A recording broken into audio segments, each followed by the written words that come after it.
Mais la mer, elle s'en vante pas. Bonsoir Christian. Bonsoir. Je vais commencer par une petite intro qui va expliquer pourquoi Christian est là. Et ensuite, on va se lancer dans les questions. J'ai juste une petite chose à vous dire, c'est que quand Christian n'aura pas envie de répondre, il aura le droit à des jokers. Et les jokers, ce sera des petites chansons.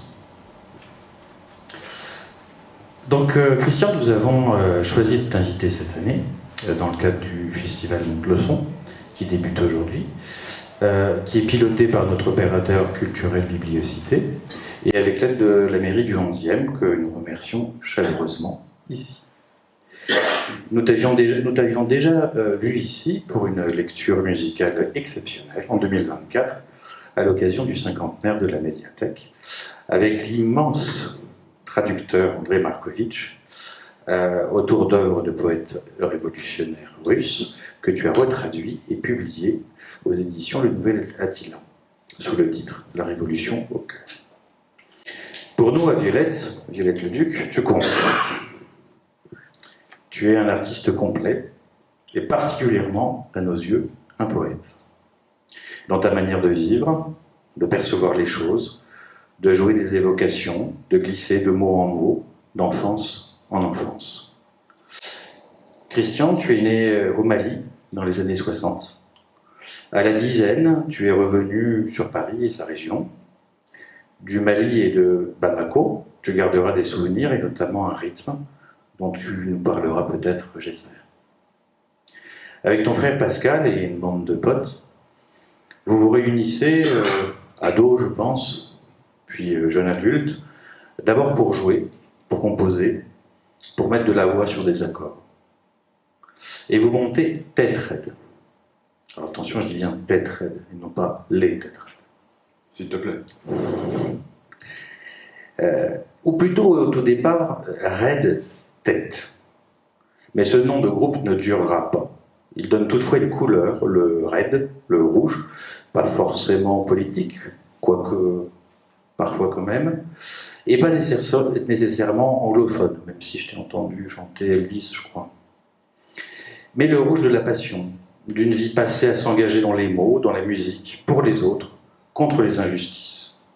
Car Christian, tu es un chanteur et un artiste entier d'une immense générosité. Tu sais donner.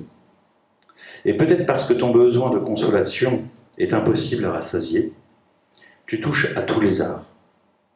Passé par l'école Estienne, tu crées avec des amis le collectif d'artistes peintres et graphistes, les Chapelets. Ils feront les pochettes de tous les albums des Têtes Raides. Christian, nous te remercions beaucoup d'être là ce soir. Donc cet entretien sera, comme je vous le disais, ponctué par un certain nombre d'extraits. Et puis, si certaines de mes questions embêtent Christian, il y aura aussi la possibilité d'entendre un peu de live acoustique. Alors je vais commencer par un extrait sur lequel je suis tombé et qui m'a beaucoup touché. Alors évidemment, on va remonter dans le temps, là. Mesdames, Messieurs, ce soir, j'ai la chance d'être accompagné à la batterie par Philippe Combel.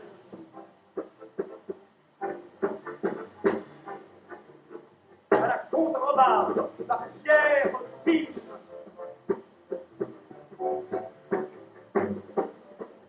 À l'accordéon par Jean Corti.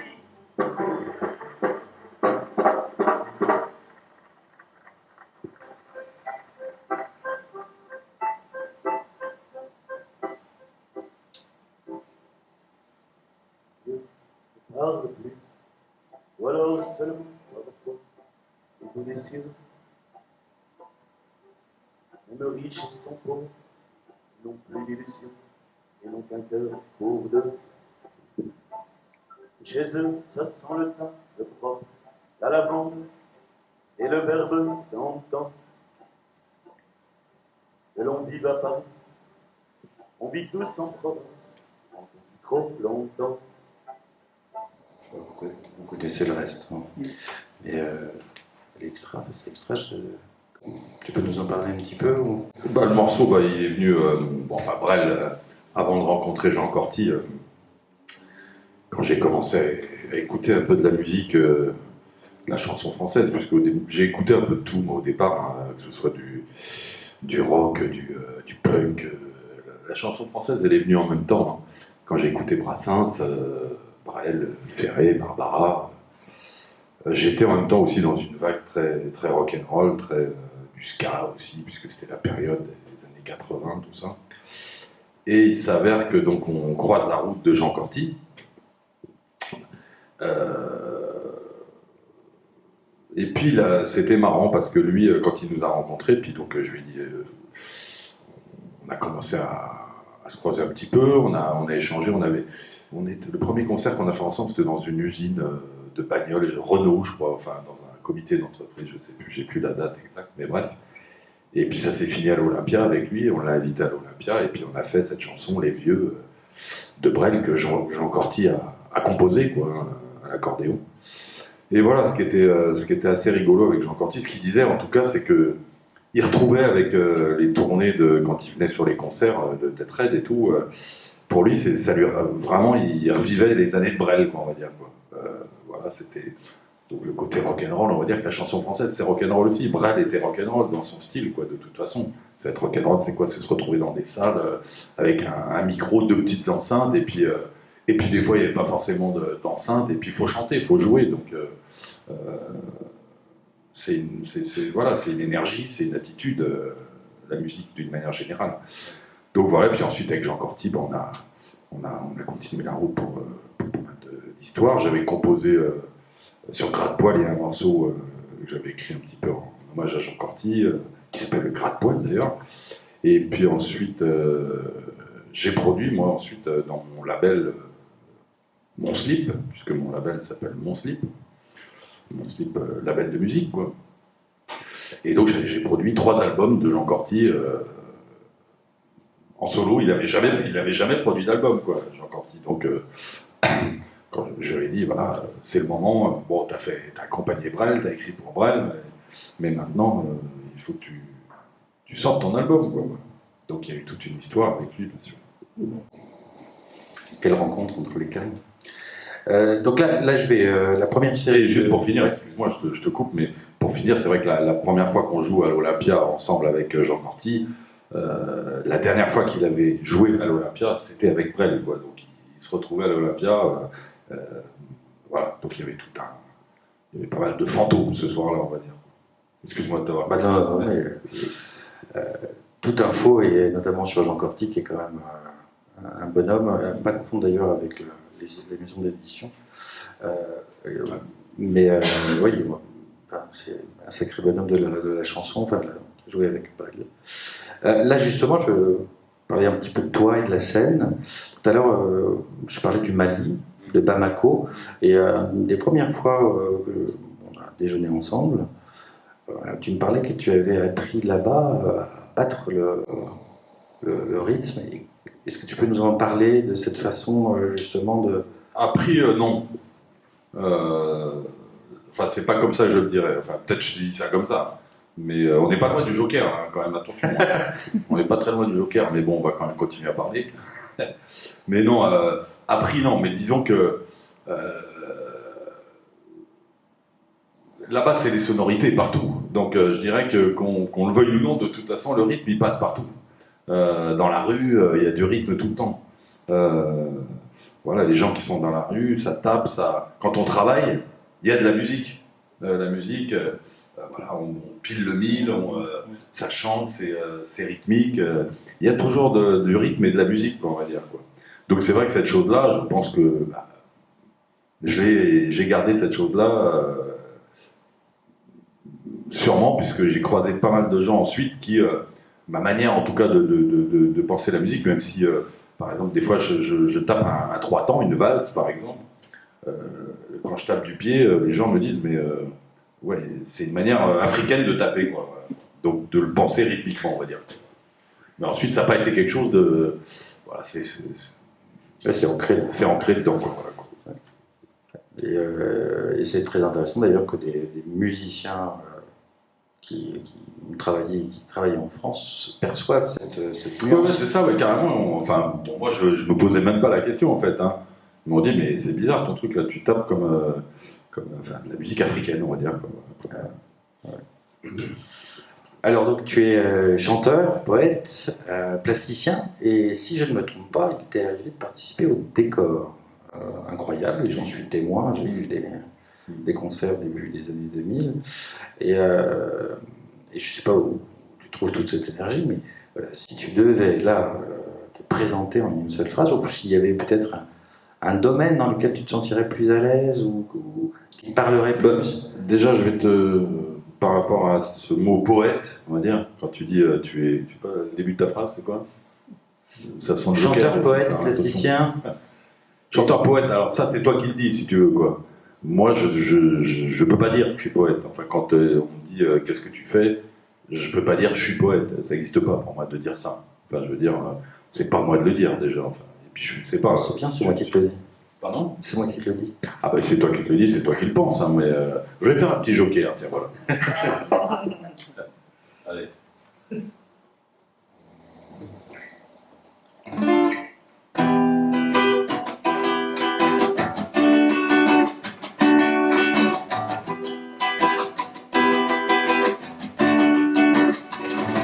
Il fait noir, il fait blanc, il fait rouge dedans.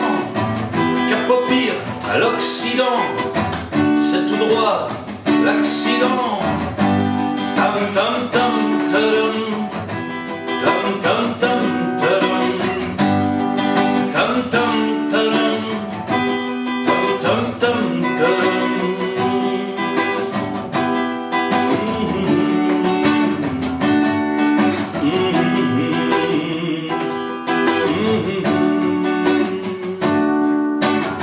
Quand on passe à travers le béton de la terre, on est tout étonné. Il y a des ciels en papier. Tam tam tam tadam, tam tam tam tadam, tam tam tadam, tam tam tam tadam.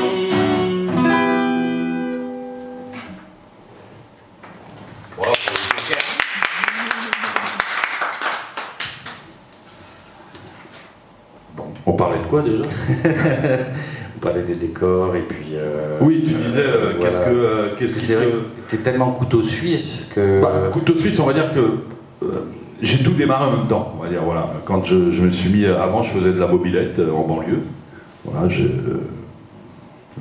tournais quoi, dans la banlieue avec une mobilette, avec des copains, quoi, et un copain notamment. Et à un moment donné, je me suis, voilà, j'ai commencé à dessiner un petit peu, à commencer à gratouiller un peu, et tout a démarré en même temps. Moi, pour moi, la musique, l'image, la littérature, les mots, la culture d'une manière générale, on va dire. Donc c'est vrai que j'ai foncé à la fois dans la musique, mais toujours avec l'image à côté, toujours avec en parallèle des choses comme le théâtre aussi. J'ai fait un petit peu de théâtre, mais vraiment, on va dire, en expérience plutôt. Mais j'ai fréquenté au moment, toute la période de Chéreau, de Peter Brook, de Nouchkine. J'étais au théâtre tout le temps, quoi. Toutes les semaines j'allais au théâtre, j'étais féru de théâtre à ce moment-là. Donc c'est vrai que pour moi, toute cette chose-là, ensuite ça a été quand même, voilà, l'histoire théâtrale, la musique, les mots, ça a quand même été quelque chose pour moi très très fort, mais toujours avec l'histoire de l'image, des chapelets en parallèle, et de se mettre sur la scène. Pour moi, c'est vrai que la scène, c'est aussi le lieu, un lieu, voilà, pour moi c'est un lieu magique, quoi. Vraiment c'est quelque chose qui est, à partir du moment où je monte sur scène, que je mets le pied sur une scène, c'est quelque chose de, entre guillemets, de sacré, on va dire. Pour moi, c'est quelque chose qui vaut vraiment de l'or. Et qu'elle soit, d'ailleurs, qu'elle soit grande ou petite, je veux dire, qu'on soit sur un plateau très intimiste comme ici, ou que ce soit aux Vieilles Charrues, finalement, c'est cette même impression. Qu'est-ce qui peut changer là pour toi? Ben, en fait, c'est un concert, ça reste un concert. Effectivement, qu'on joue devant 4 personnes, 5 personnes, dans un bar, devant devant 30 personnes, à l'Olympia, au Vieille Charrue, dans des lieux atypiques aussi. Voilà, il n'y a pas de... Pour moi, un concert, ça reste un concert, et l'émotion, quelque part, elle doit être la même. Donc après, on passe par des chemins différents, bien entendu, puisque dans une salle, il y a les éclairages, il y a du monde, etc. Mais dans je sais pas, les plus beaux concerts que j'ai... Enfin, tous les concerts étaient beaux. Je veux dire, chaque fois qu'il y a un concert, c'est beau, quoi. Mais il y a des dates qui m'ont marqué, qui sont à la fois, ça peut être un Olympia avec Jean Corty, par exemple, mais ça peut être aussi un café à Strasbourg, par exemple. Quoi. Voilà, quoi. Donc il n'y a pas de...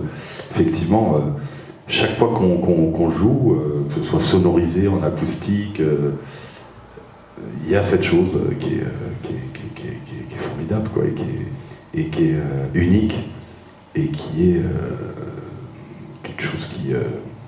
c'est ça, le spectacle vivant, en tout cas, c'est quelque chose qu'on ne peut pas remplacer, puisque c'est l'instant, ces choses-là, et c'est avec les gens, le public, quoi. Et ça, justement, la forme très, très intimiste revient très à la mode. On voit souvent maintenant des lives chez l'habitant, dans des appartements, parfois très grands. C'est quelque chose que tu as pu faire ou... Ça, j'ai un peu peur, moi, de me retrouver chez l'habitant. Enfin, pas que ça me fait peur, mais donc je l'ai jamais fait. Mais par contre, ça m'est arrivé, on me dit, tiens, on va dans une soirée, on joue, oui, j'arrive, je me pose pas la question, on joue. Ensuite, d'organiser un truc... je l'ai jamais fait, moi, ça. T'as peur que je te le demande, peut-être? Bah, si tu me le demandes, je vais faire un joker direct, et je viendrai pas. Non. Par contre, là, justement, par rapport... Mais effectivement, c'est vrai que, voilà, c'est des choses... il y a, en dehors des appartements, des machins, aujourd'hui, il y a plein de lieux, par exemple, de tiers-lieux qui commencent à exister aujourd'hui, qui sont super, d'ailleurs, et qui permettent de faire vivre la musique, mais pas que la musique, la culture d'une manière générale, un petit peu ailleurs que dans les salles officielles, on va dire. Là, justement, moi, j'ai une salle un peu particulière, c'est Vieille Charrue, je crois que c'est en 2002, c'est ça? Ouais, ça doit être ça, 2002, ouais. Tous les bateaux ne reviennent pas au port. Il y a ceux qui restent dehors au décor. Au théâtre des poissons, les marins s'y joindront sans remords.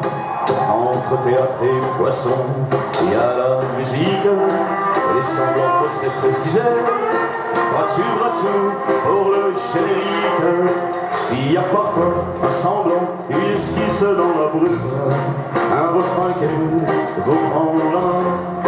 Puis toi les chemins, tu les as pris dans la poignée, dans les dents. C'est parce qu'on t'a pas pris ce que c'était un enfant. Le théâtre des poissons. Ah, j'adore cette chanson. Il y a une salle, c'est une petite anecdote, mais une salle où j'ai déjà joué qui est près d'Amiens, un petit théâtre qui est magnifique d'ailleurs, qui s'est appelé le Théâtre des Poissons. En hommage. En hommage à cette chanson, quoi, en rapport à cette chanson. Et là, ça devait être quelque chose, quand même, de chanter. Bah là, il y a 50 000 personnes devant, mais quelque part, je te disais, dans un café, il va y avoir 50 personnes, ça va être aussi impressionnant, j'ai envie de dire, parce que quelque part, là, il y a du monde, mais c'est infini, quoi, quelque part. Le café, il y a cette espèce de proximité, les gens sont là, dès qu'on fait une erreur, tout est proximité, on va dire, et donc une sensibilité dans les mots, dans la musique, dans ce qui se passe entre nous, entre le public et nous. Donc c'est vrai que l'émotion passe par un autre chemin, on va dire. Ouais. Alors maintenant, on va parler Tête Raide un petit peu. Enfin, on en a déjà parlé, et là, on va vraiment parler du collectif, et du collectif dans la durée, parce que c'est quand même ça aussi, les Tête Raide. Ah ouais, attention. Le groupe Tête Raide a toujours cultivé une forme de collectif, comme je le disais. J'ai bien vraiment l'impression qu'il y a là une humanité, quelque chose de très humain entre vous, une amitié, sans quoi finalement rien ne tiendrait. Et la question que je me pose, c'est finalement comment tenir aussi. Tu vas me dire que peut-être la même chose dans le couple, mais comment tenir sur le long terme et comment aussi finalement faire varier aussi et avancer sans se répéter. Bah, c'est ce qui est un petit peu compliqué dans un groupe. Alors Tête Raide, c'est vrai que c'est à la fois c'est un groupe et c'est aussi une troupe, j'ai envie de dire. Enfin, en tout cas, moi, c'est comme ça que je le pense. Quoi. Peut-être les autres Tête Raide diraient autre chose. Hein. Moi, en tout cas, Tête Raide, c'est un groupe, effectivement, mais c'est aussi une troupe, comme une troupe de théâtre, ou comme, etc. Donc, Tête Raide, ça a démarré, on était 4, 5, ensuite on a été 6, ça démarrait plutôt avec des guitares électriques, et puis tout d'un coup, je suis tombé sur les suites de Bach, de violoncelle, et puis j'ai dit, il faut un violoncelle dans Tête Raide, quoi. Pour moi, c'était, on pouvait plus avancer sans violoncelle, il fallait un violoncelle, et puis ensuite, il y a eu la guitare acoustique de Serge. Donc voilà, c'est des voyages, pour moi, c'est... Donc quand on dit Tête Raide, il y a à la fois des gens qui sont là, bien entendu, depuis le début, et il y a eu des petits mouvements aussi de gens qui sont partis, de gens qui sont revenus. Enfin, c'est pas non plus quelque chose, ancré complètement. Ceux qui sont passés dans Tête Raide, de toute façon, sont Tête Raide. Voilà. Pour moi, c'est... Alors, il y a des gens qui sont là depuis le début, bien entendu. Il y en a d'autres qui sont venus un petit peu plus tard, parce qu'il y en a qui sont sortis, d'autres... voilà, il y a eu des moments où à chaque album, à chaque disque, la question se pose, j'ai envie de dire. Parce que, en dehors du fait qu'on est un groupe, il y a quelque chose effectivement, il y a une écriture, il y a... Qu'est-ce qu'on va raconter ? Une fois qu'on a fait 2 albums, 3 albums, 4 albums, pourquoi refaire un 5e album ? Si c'est pour faire la même chose, moi ça m'intéresse pas en tout cas. Alors, bon, il y a toujours une patte d'écriture, il y a toujours ça, on le retrouve bien entendu, mais moi j'aime bien me perdre un peu dans ces choses-là, essayer de découvrir des nouvelles choses, que ce soit musicalement, que ce soit au niveau de l'écriture du texte, que ce soit dans les lieux aussi où on se produit et tout ça. Donc voilà, à la fois c'est vrai qu'on navigue entre ces deux choses-là, vraiment un groupe et puis une troupe de théâtre qui, suivant le besoin du spectacle, et des fois dans Tête Raide on a fait même venir d'autres musiciens quoi, qui sont rentrés, du violon, du machin, pour des spectacles précisément quoi, voilà. Donc c'est aussi lié à l'écriture, on va dire quoi. Qu'est-ce qu'on propose quoi. Et c'est vrai que sur les albums du début des années 90, il y avait vraiment, tu disais tout à l'heure, quelque chose d'un peu punk, même en ta voix. C'est punk, quoi, complètement. Pas la même. Quand j'étais mort, le 2e album, c'est franchement punk, quoi. Je veux dire, voilà, moi j'ai eu aussi cette culture-là, quoi. Hein, je veux dire, vraiment, toute la période des Clash, etc. Savant. C'est ça, et puis il y a un répertoire effectivement anglo-saxon. Ouais, c'est ça, ouais, il y a vraiment ça, et puis moi ça a fait partie de ma culture, effectivement, et ensuite c'est... aujourd'hui encore, ça m'arrive même si ça peut passer par des choses un peu plus douces, ça n'empêche pas d'avoir cette chose-là, cette énergie, cette écriture, j'ai envie de dire, qui à la fois, dire des choses, et puis sur l'humain, bien sûr, toujours. Et c'est vrai qu'en se rapprochant de l'année 2000, là, il y a une couleur presque fanfare, j'ai envie de dire. Je ne sais pas pourquoi, d'ailleurs, parce qu'il y a des cuivres, sans doute, alors là, on s'éloigne franchement du punk. On garde un petit quelque chose de ska encore, ouais. Mais qui se colore vraiment de cette dimension fanfare et qui va très bien, je crois, qui colle vraiment à l'esprit Tête Raide, à savoir le côté troupe, le côté fédérateur. Ouais, alors la fanfare, elle existe quand même dès le départ, hein, parce que le premier album, Not Dead But Buried, il y a quand même déjà cuivre, il y a sax, trombone, hein, déjà. On est déjà quand même dans un... Ensuite, sur Mange tes morts, ça devient plus brut. Ensuite, on passe sur les oiseaux, après sur quelque chose de plus acoustique, on va dire, où il y a le violoncelle qui rentre, la guitare acoustique. On enfonce le clou avec Chamboule tout, où là, j'annonce qu'on fait un album acoustique total. Donc, il n'y a pas une note électrique dans l'album. Hein. C'est un postulat de départ, on va dire, de dire il n'y aura pas il n'y a pas d'ampli, quoi, pas d'instrument électrique, c'est que de l'acoustique. Et puis on revient effectivement un peu plus tard sur Gras-Poil, où à nouveau ça se rouvre sur des cuivres, sur du... Mais voilà, à chaque fois c'est un voyage. Un album, quand on part dans un album, c'est toujours un voyage. Donc moi, mon principe, de toute façon, c'est que quand je démarre l'écriture musicale et texte d'un projet, d'un disque, tout est ouvert. Il n'y a pas... je ne me dis pas ça va être tel style, ça va être ça, ça va être ça. C'est la chanson qui, moi, quand j'écris, il y a une chanson, je sais qu'il va falloir ces instruments ou ça et tel rythme. Donc je ne vais pas me dire je vais faire soit du ska, soit de la chanson, soit ci, soit ça. Le style de Tetrette, c'est vraiment quelque chose, c'est Tetrette, quoi, on va dire. Ça peut passer d'ailleurs dans le dictionnaire des noms qu'on peut donner, quel style de musique vous faites, Tetrette. Il y a une collection enfin, il y en a vraiment, puisque ça a évolué, machin. Par exemple, à un moment donné, il y en a une que je trouvais marrante, un journaliste qui disait que Tetrette c'était du trash sincère. La musique trash sincère, bon, je trouvais ça assez rigolo, quoi. J'ai entendu aussi, mais ça c'est... j'ai entendu des choses aussi comme entendu parler du néoréalisme. Ouais. Ça, Oui, bah, je vais mettre un petit joker là-dessus quand même. Allez, Donc, bah, ça, je savais que j'allais l'avoir avec ça. ça vaut clairement un petit joker. Qu'est-ce qu'on va faire comme petit joker là-dessus?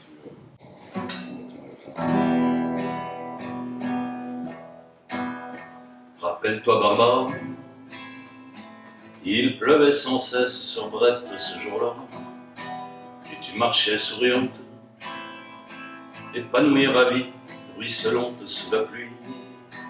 Rappelle-toi, Barbara, il pleuvait sans cesse sur Brest, je t'ai croisé rue de Siam. Tu souriais et moi, je souriais de même. Rappelle-toi, Barbara, toi que je ne connaissais pas, toi qui ne me connaissais pas. Rappelle-toi, rappelle-toi quand même ce jour-là. N'oublie pas, un homme sous un porche s'abritait, et il a crié ton nom, Barbara, et tu as couru vers lui sous la pluie, ruisselante, ravie, épanouie, et tu t'es jeté dans ses bras. Rappelle-toi cela, Barbara. Jacques Prévert.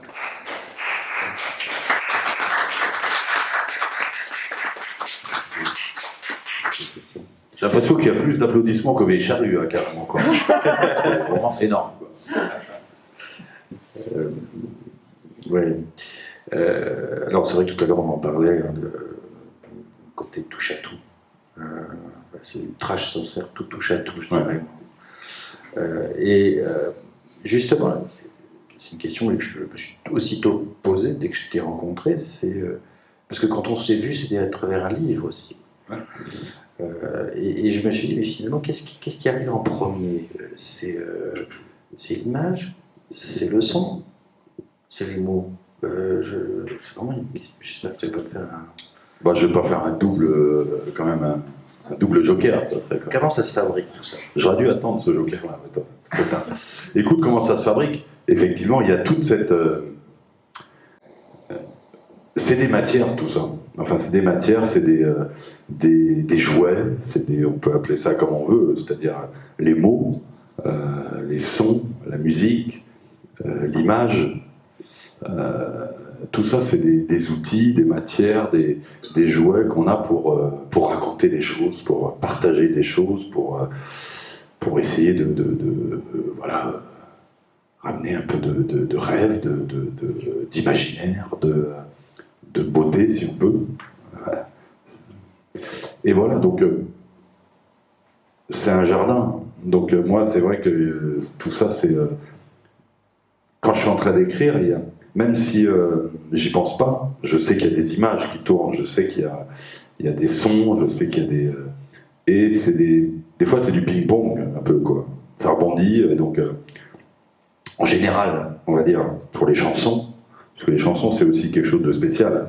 c'est pas non plus un texte on va écrire sur la longueur, bien que ça dépend, puisque j'ai écrit des chansons aussi, c'est arrivé que ce soit un peu plus long. Mais en général, quand j'écris des chansons, je démarre par le texte quand même, on va dire. Voilà, j'écris quand même à peu près tous les jours, même si j'écris pas des fois beaucoup, mais c'est un moment que déjà j'aime, de me retrouver à une table et puis commencer à écrire, raconter. En général, rarement je connais le sujet de la chanson. Ça m'intéresse pas d'ailleurs de savoir. J'aime bien que le sujet arrive à la fin. Quand je commence à écrire, ça va être plus voilà, 3 lignes, 4 phrases. Des fois, c'est aussi c'est musical, puisque quand on écrit des textes, il y a du rythme, il y a des sonorités, et donc c'est tout de suite de la musique quelque part, quand on écrit du texte. Donc au bout de, je sais pas, 4 lignes, 5 lignes, tout de suite, il y a quelque chose qui va arriver où je vais commencer à chanter dessus, quoi. Donc là, je vais prendre soit la guitare, soit l'accordéon, soit le piano à 2 doigts. Et je vais commencer voilà. Donc après C'est tout de suite. Tu écris. très rapidement. En général, je finis pas le texte, la musique arrive avant que j'ai fini le texte. D'accord. Ça arrivait très rarement que j'ai fini un texte, on va dire que je démarre. Tu le finalises finalement avec Voilà. la musique. Je démarre le texte, après je sais que ça va être comme ça. Je sais que ça va démarrer comme ça, qu'à un moment donné il va y avoir ce pont, qu'à un moment donné éventuellement il y a un refrain qui va arriver, et puis que tout d'un coup il va y avoir quelque chose qui va se passer. Donc après c'est une construction aussi bien sûr. Mais en tout cas le texte je le finis après en général, quoi. Et le sujet, il m'arrive vraiment des fois de me dire ah c'est ça que je voulais dire, quoi, sur la dernière phrase ou sur alors après des sujets dans les chansons de Tête Raide, des fois il y a beaucoup de sujets, puisque il y a un copain qui appelle ça les chansons de Tête Raide, c'est les chansons à tiroir, on va dire, quoi. Où effectivement il y a souvent plusieurs sujets dans les chansons de Tête Raide. Il suffit que on va ouvrir ce tiroir, il va se passer ça, on va ouvrir ce tiroir, il va se passer autre chose. Après j'aime bien moi justement cette histoire de laisser beaucoup de place à l'interprétation des gens. J'aime pas trop dire voilà c'est comme ça, c'est comme si c'est pas mon truc ça, on va dire, quoi. Ça m'arrive de parler de sujets précis, hein, je veux dire voilà, où je vais parler sur l'immigration, où je vais parler de ça, où je vais parler de ci, mais d'une manière générale j'aime bien que les sujets restent après c'est à chacun de prendre ce qu'il veut prendre et d'emmener où il veut emmener cette histoire, on va dire. Mais ensuite, pour finir sur ce que tu disais, c'est vrai qu'ensuite, ça m'est arrivé aussi des fois de partir d'un dessin pour écrire une chanson. Voilà, ça m'est arrivé, tu vois. Et quand on travaille sur les pochettes avec Lionel, mon ami Chapelet, ça arrive qu'on démarre les images avant même que l'album soit fini, et des fois c'est l'inverse. Mais donc voilà, il y a toujours cette perméabilité, on va dire, entre tous ces matériaux, la musique, les mots, l'image, etc., quoi. Les sculptures aussi. Sculpture aussi, le volume, bien sûr, puisque l'image, pour moi, c'est tout. En fait, pour les Chapelets, l'image, c'est tout. C'est du cinéma, c'est du décor, c'est des affiches, c'est des mises en scène, voilà. L'image, c'est partout. Quand Tête Raide est sur scène, c'est de l'image pour moi. J'ai toujours considéré ça. Et aussi du théâtre, quelque part. Enfin, du théâtre, j'entends, c'est du corps. Le corps est sur scène. Moi, quand je monte sur scène, le corps, il y a quelque chose qui est...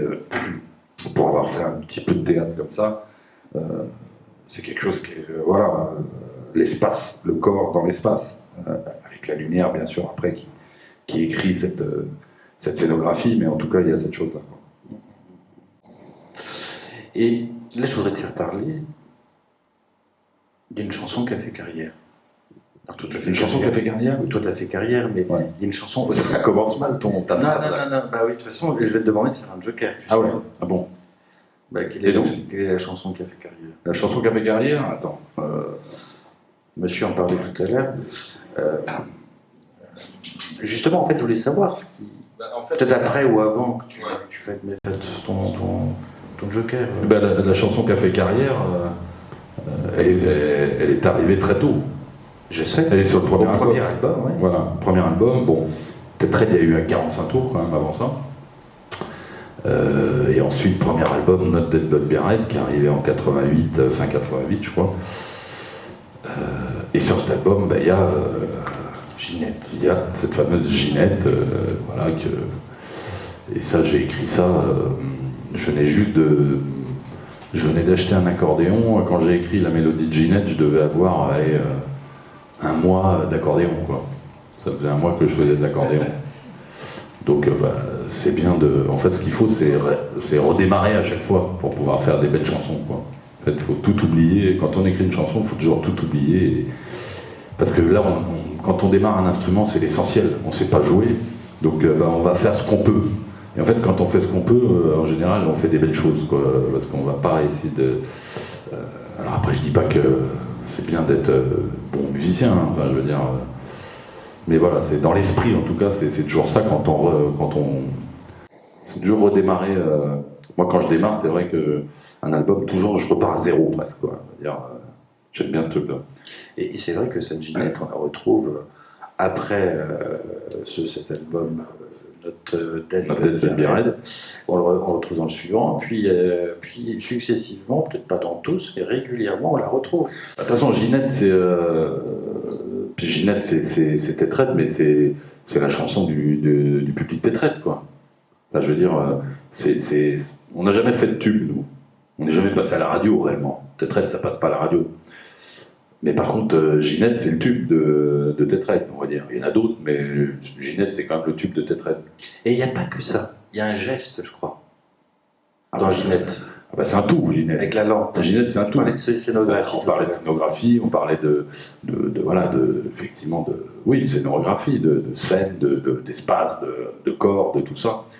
Donc c'est vrai que Ginette, c'est devenu une lampe aussi. Hein, je veux dire. C'est ça. Voilà. Puis il y a une puissance émotionnelle. À chaque fois que tu tapes dedans, là. Ouais, je l'ai vu, hein. Ah bah, moi aussi, je l'ai vu, ouais. Je l'ai vu, ouais. C'est vrai que ça arrive à un moment où on est vraiment dedans, quoi. Bah, c'est un moment où, en fait, je pense, j'en sais rien, moi je suis sur scène, mais en même temps, j'en sais rien, si, j'en sais, puisque je fais partie de. Quand il y a Ginette, plus personne, on est tous là ensemble. Enfin, je veux dire, il n'y a plus la scène, le public, c'est un espace. Il y a une lampe qui éclaire tout le monde. Donc Ginette, c'est pour tout le monde, c'est pas justement les icônes qui sont sur scène ou machin. Et là, ça devient quelque chose de magique, quoi. C'est aussi une lampe qui fait aussi le lien par le fil entre toi et nous, entre Bah, vous et ouais, nous, c'est ça. quoi, c'est ça. Bah, c'est ce que je viens de dire. Hein. Je le comprends. Là, ça sent vraiment Joker, ton truc. Bah, justement, j'allais te demander, s'il te plaît, si tu pouvais. Et voilà, et c'est vrai que.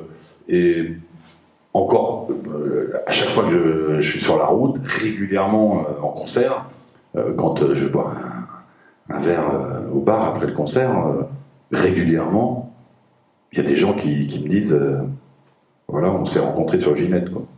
Et il y en a plein, j'en connais déjà plein, quoi. Bon, Joker. Mais là, ouais, je vais quand même dire.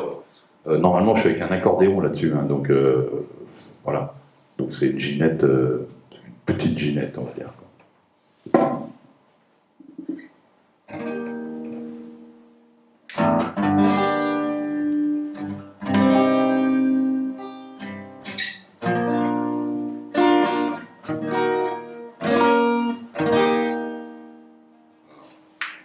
Mi bémol majeur.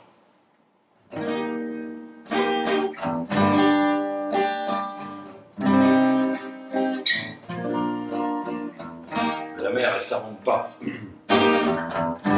nous, on crève à rester là. Et le funambule, beau qu'il est, marchant sur son fil. Charlie disait l'albatros. Il est mort à marcher sur la terre. Mais c'est pas fini, on va continuer à voler dans les airs et les supermarchés pour nous donner l'air de ne pas rien faire et pour manger et on va s'aimer encore là pendant des années là, moi. Monsieur, allez, Ginette. Oh, Ginette.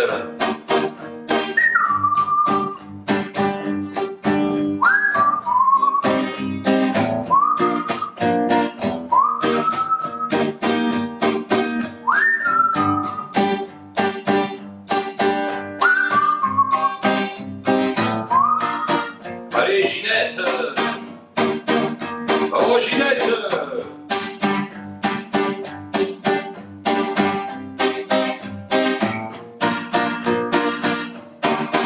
La mer, elle s'en monte pas. Et nous, on crève à rester là. Et c'est tout. Et voilà.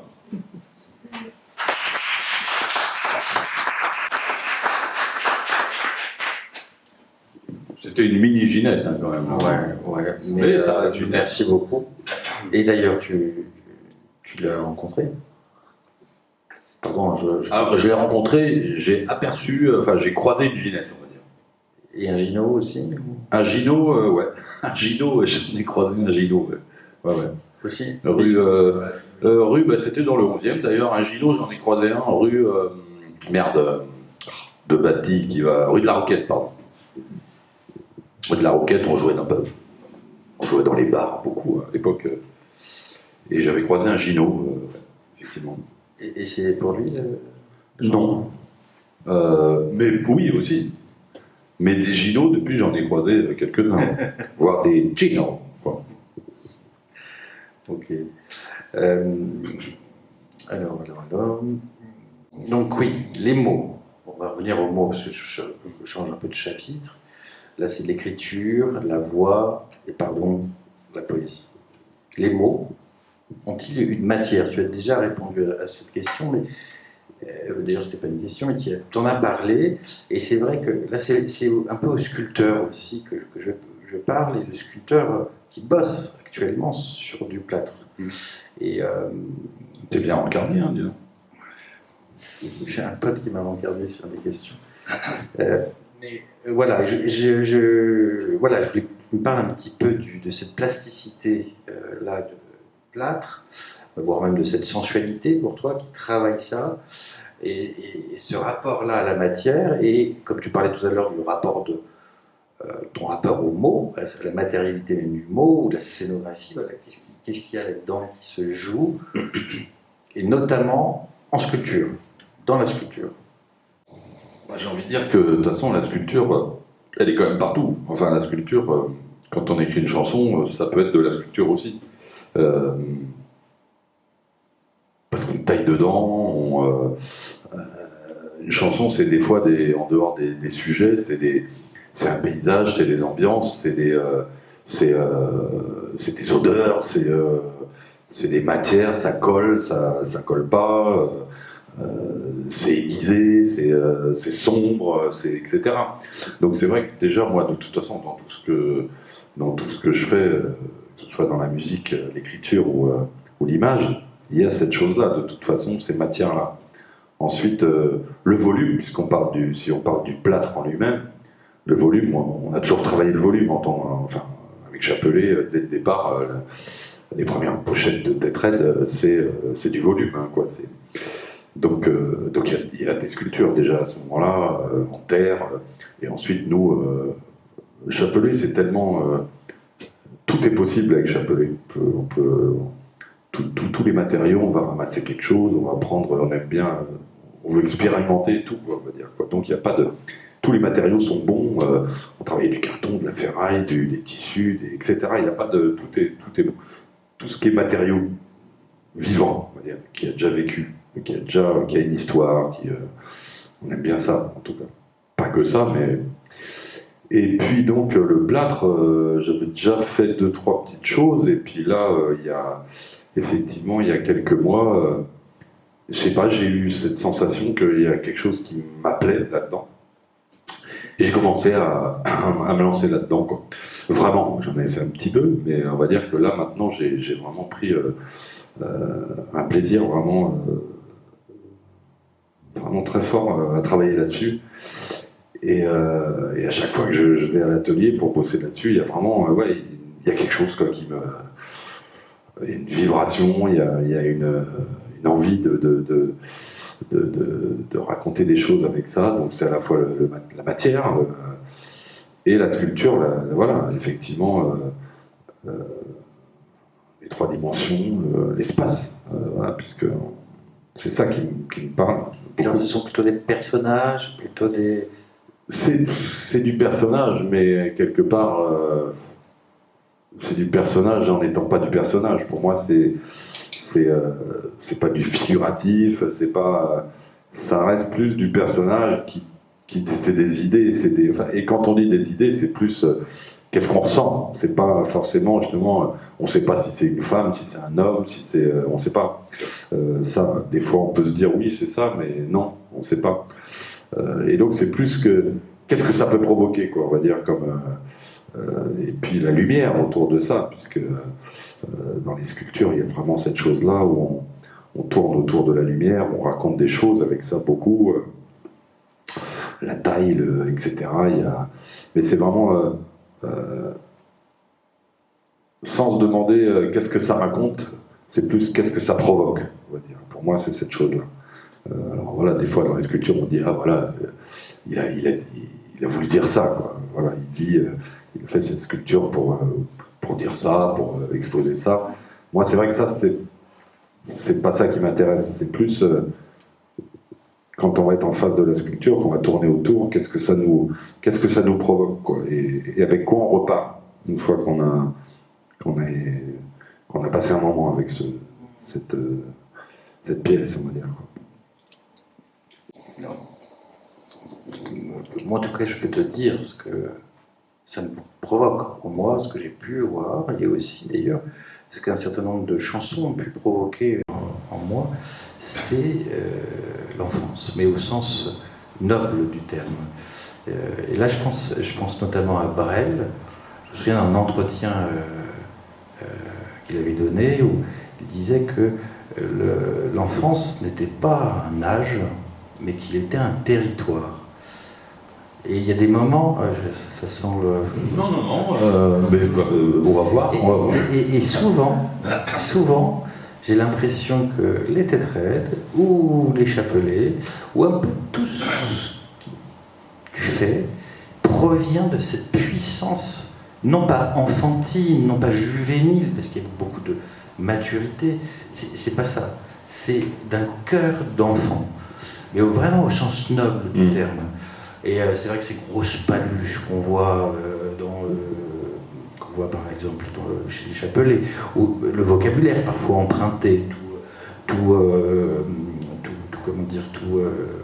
cassé, le vocabulaire tout cassé, le lexique enfantillagé utilisé dans les têtes raides, voilà, donne une grande puissance en fait au texte, mais qui passe par le rêve aussi. Alors pardon, là j'ai peut-être trop parlé, mais j'avais que toi tu nous parles de ça, de cette enfance qui, moi, me touche. Je ne sais pas vous, mais moi me touche dans ton univers. Ouais, je suis en train de me demander si je suis un joker ou pas.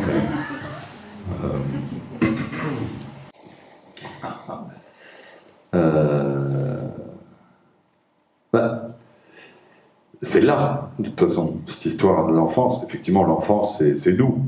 Enfin, c'est nous, on est... Il faut toujours essayer de rester des enfants, de toute façon. Enfin, à un moment donné, c'est cette chose-là qui peut nous faire vivre et faire des choses et prendre tout un tas de plaisir, de partage et tout ça. Effectivement, c'est cette chose-là qu'il faut... alors, l'enfance, elle peut aller jusqu'à l'adolescence, elle peut aussi aller... effectivement, on ne sait pas ce que c'est, jusqu'où ça va l'enfance. Il y a des gens qui restent enfants tout le temps. Mais en tout cas, dans ce qu'on peut produire, je crois qu'il y a à la fois, effectivement, parce que dans ce que tu dis de noble, des fois les enfants, c'est dur. C'est pas que... voilà, ça me fait penser à Prévert un peu. On fait Prévert tout à l'heure. Quand on lit Prévert, alors voilà, en général on dit Prévert, on apprend ça à l'école, c'est des textes. Mais Prévert, il y a des choses vraiment très très dures, très grinçantes, très violentes même des fois. Et avec ce côté, effectivement, il y a l'enfance, enfin, où il y a cette chose-là qui traîne. Mais je crois que c'est quelque chose qui est pas... c'est pas du tout conceptualisé, par contre, quoi. C'est quelque chose qui est... Ça fait partie de nous, quoi. Enfin, je veux dire... Et moi, des fois, je me dis pas que j'écris d'une manière enfantine, on va dire, enfin enfant. Ou alors je vais peut-être le faire à un moment donné précisément. Et dans ce cas-là, je vais même faire intervenir des enfants, tu vois, sur pâte à l'eau, par exemple. Du sel dans les pâtes à l'eau, du beurre dans les haricots. Et là, on fait venir des enfants qui viennent hurler et tout sur scène. Et voilà, c'est super, quoi. Et les enfants, ils adorent ça. Mais les enfants, ils adorent aussi chanter, je sais que 20 ans vieille putain, la vie de pain, sans pognon, il n'y a pas d'oignon. Il y a plein de mômes qui sont fait virer des écoles primaires parce qu'ils chantaient ça dans la cour. Hein. J'ai eu des retours de ça. Bref, voilà. Donc, mais c'est aussi ça, les enfants, justement. C'est se permettre aussi des choses comme ça. C'est souvent on cache des choses aux enfants, mais non, il faut pas. Il faut. Des fois, il y a des manières aussi de le dire, mais en tout cas, ils sont prêts à entendre tout un tas de choses, quoi. Et c'est vrai que tout à l'heure je disais qu'il y a un univers très très enfantin, mais il y a aussi l'adulte, toi, donc, qui dans tes chansons parle de l'enfance, et là, bon, il y a une gravité. Et justement, j'ai bien envie que tu chantes Vent chante. Ah. Vent chante. Parce qu'il y a l'enfant là. Il y a l'enfant là-dedans. Ouais. Ah oui, il y a l'enfant. Dis donc, ça fait longtemps que j'ai pas chanté ça. Hein. Alors, Vent chante, c'est le dernier, Ah oui, dernier l'enfant, titre. il a écrit, ouais, qui partait. Ah bah là, ouais, c'est. Ça, c'est un peu, on parlait de tout à l'heure. On parlait de Morissette Leibovitch, là, tout à l'heure, qui est une dame qui avait écrit une chanson que j'avais chantée, que j'avais mis en... non, je n'ai pas mis en musique, c'était une musique de Francis Lemarque, d'ailleurs. Le cœur à sa mémoire. Et donc, c'est pas une suite, mais on va dire que c'est un petit peu un écho de cette chanson-là, on va dire. Alors là, tu me mets quand même au défi un petit peu. Quoi. Non, pas vrai. Elle est bien courte, la mémoire, qu'on a besoin d'un coup de pied dans le cul pour ne pas oublier l'histoire des enfants qui partaient sans savoir quoi chantait le vent. Il vente pour déguiser les pleurs, il vent chante, n'écoute pas. C'est toujours après qu'on y pense, le temps ne s'excusera pas.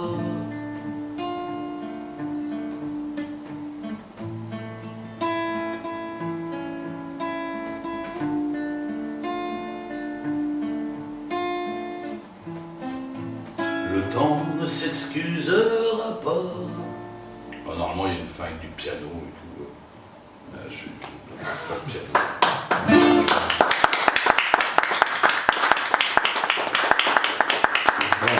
C'est aussi ça l'enfance, cette gravité de l'enfance. Bah écoute, elle est marrante cette chanson, je vais peut-être la reprendre au De Jazet, là, quand on va jouer là, au mois de janvier. Là, voilà. Alors ça, je sens que je vais avoir un joker. Oui, ça va pas tarder, ouais. Est-ce que, mon cher Christian, est-ce que notre besoin de consolation est impossible à rassasier? C'est une question? C'est une question. Ah bah, c'est une Et question. comme le disait Stig Dagerman. Stig Dagerman, ouais. Non, mais c'est aussi une façon de te faire parler de cette, cette lecture, de cette chanson de 19 minutes.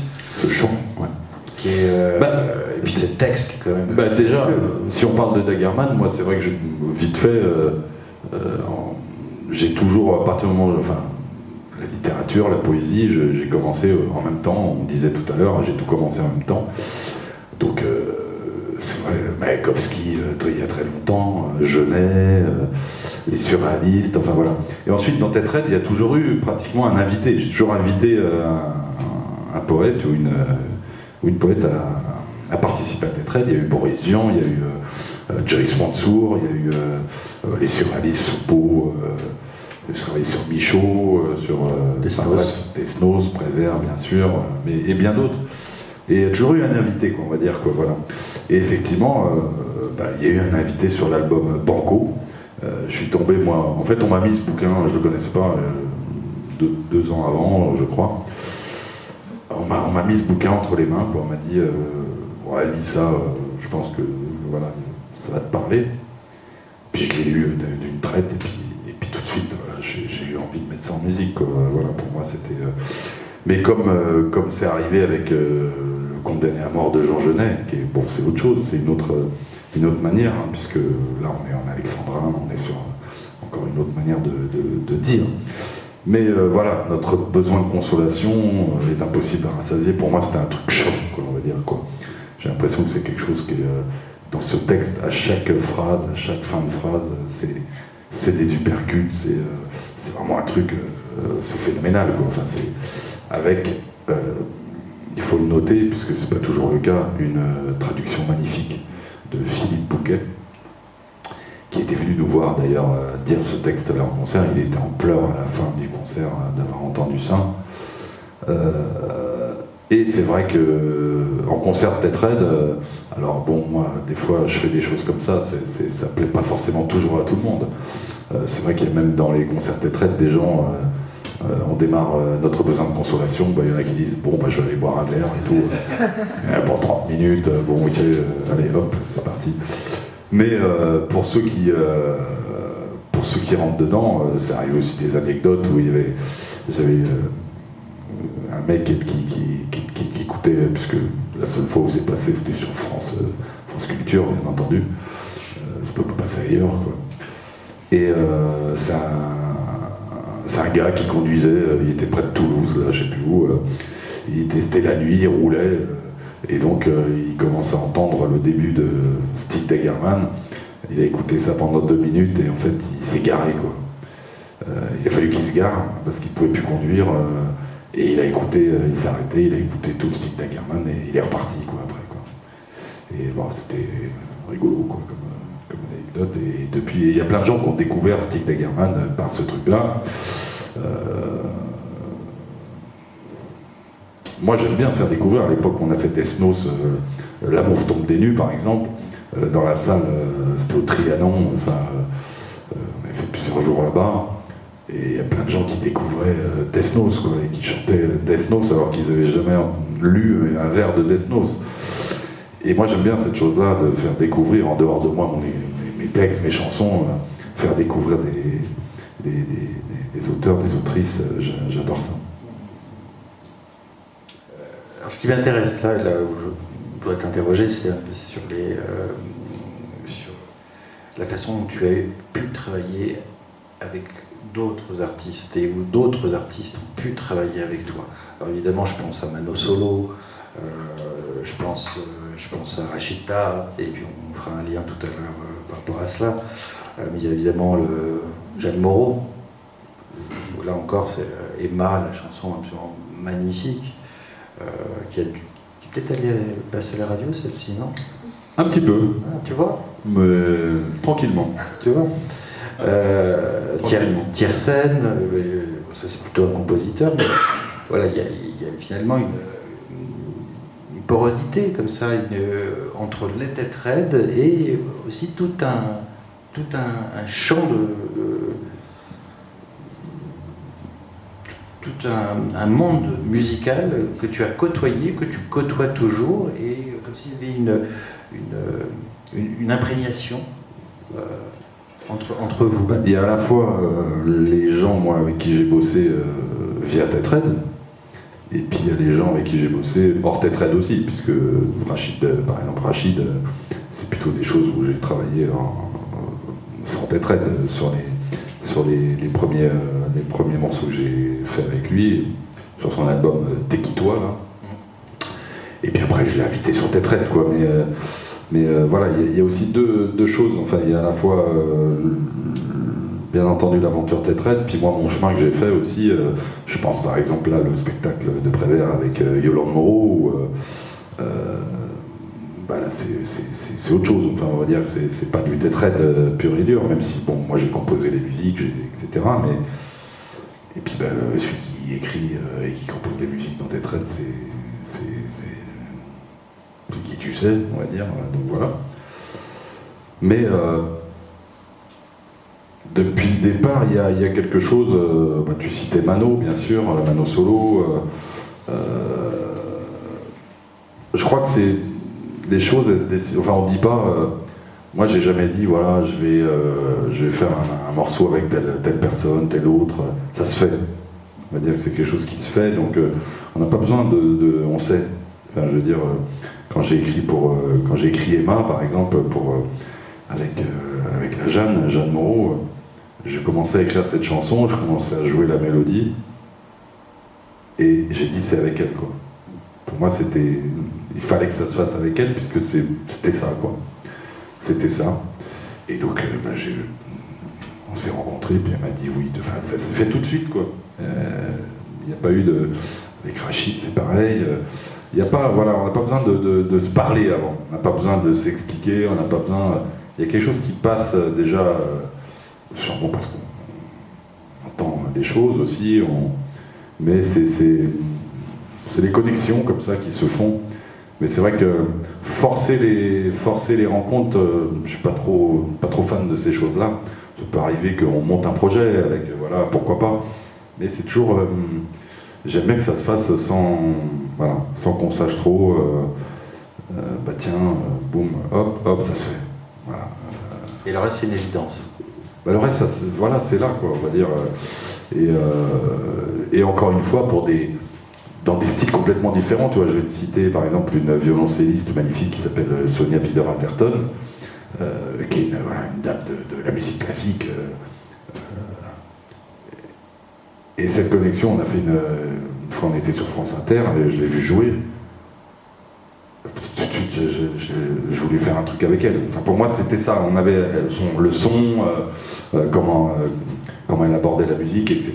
Et donc, on s'est retrouvés au Bataclan au moment juste avant le chaos social. Enfin, ça, c'était 2000, dans les années 2000. On avait joué un mois au Bataclan. Et j'avais fait une programmation en première partie. Tous les soirs, il y avait une première partie de Tetraed, dont Mano Solo, et donc Sonia était venue faire les suites de Bach avant de démarrer Tetraed dans le Bataclan, quoi. Voilà, donc c'est ces choses-là, moi, que j'adore, que j'aime bien, quoi. Faire partager au public. Le public, il va voir Tetraed, et il arrive et il va écouter les suites de Bach, la première suite de Bach de violoncelle, où il faut vraiment juste ne pas faire...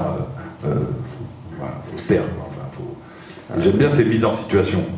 Oui, alors ça me fait penser à une petite histoire toute personnelle. C'est que je crois que la première fois que je suis venu te voir en concert, en 2002, il me semble, ça doit être les Bouffes du Nord. Au Bout du Nord, ouais. On joue à la pétanque au début. C'est ça. Tout à fait. C'était même gênant parce qu'on se demandait on fait de la musique pour jouer à la pétanque. Hein, si on vous dérangeait pendant votre partie. Mais c'est un moment délicieux, mais c'est vrai que là, il y a quelque chose qui se crée encore. Bah oui. Mais encore une fois, je te dis, on fait de la musique pour jouer à la pétanque. La musique, bon, c'est sympathique, on va dire, quoi. Mais on est là pour jouer à la pétanque, quoi. Et alors, après-demain. Après-demain, bah, de Jazet. Non, après-demain. Ah, après-demain, donc après-demain, quoi. Après-demain, avec Hakim. Pas après-demain. Bah, samedi, après-demain, c'est avec mon ami Hakim Amadouche, qui joue du mandol luth, qui a accompagné Rachida pendant toute sa carrière de Rachid, là, un peu le frère de Rachida, quoi, on va dire, qui tout le temps était là sur scène, et puis qui est venu, que j'avais invité sur Tetraed, sur plusieurs morceaux aussi. Et donc on a monté un petit projet où à la fois c'est entre France, Algérie, Paris, Marseille, on va dire, parce que Hakim il est aussi de Marseille, on va dire. Moi je suis plutôt parisien, il est aussi d'Algérie. Bon, moi je suis aussi malien, mais malien aussi français, on va dire. Et donc on a voulu essayer de commencer à raconter une histoire, un peu ces croisements, ces mélanges, ces couleurs qui peuvent à la fois dans le texte, à la fois dans la mélodie, dans les sonorités, voilà, tout ce qui peut se mélanger dans ces choses-là. Et ouais, c'est vraiment une expérience vraiment très très belle. C'est très grisant à faire, c'est très. Puis bon, Hakim, c'est non seulement en dehors d'être un joueur de mandole lutte, c'est un chanteur, quoi. C'est vraiment un chanteur magnifique, quoi, qui a une voix magnifique et qui fait partie des chanteurs. Pour moi, là, chanter, c'est l'émotion, c'est le timbre, c'est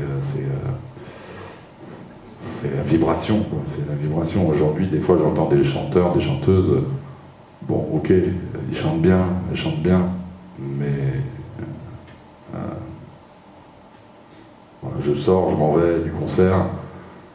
Ok, c'était bien, mais j'ai pas eu l'émotion. Et cette chose-là, moi, j'ai besoin de cette chose-là quand je sors. Ouais, à la fois, il y a eu la musique, le style, on va dire. Les styles, de toute façon, moi, je suis ouvert à tous les styles. Hein.